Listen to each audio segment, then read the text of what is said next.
I'm delighted to talk about the REHEARSE AF 2 trial. This is an important trial because it looks at a very common clinical problem. How do you diagnose AF? And so in this randomized study of approximately 1,000 patients, they divided into usual care as well as a twice-a-week recording using a very easy-to-use handheld device. Doing that, they were able to identify that they could identify 4 times as many patients who had atrial fibrillation in the arm that used the remote recording device compared to usual care. This seems to be reasonably cost-effective in terms of the ability to make the diagnosis. This is a preliminary study, we should say, meaning we don't know whether this ability to identify atrial fibrillation is going to result in improved outcomes.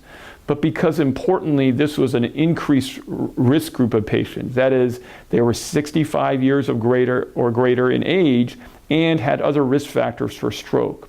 We all recognize that identifying these patients is very important and that there's an under-identification of those patients largely in our practices. So having a simple way of doing this has always been an important goal for our field. So having some way to do that, and that's what the AF REHEARSE 2 studies demonstrates, is a way to do that. And so I think this is going to have significant impact in our practice in the future.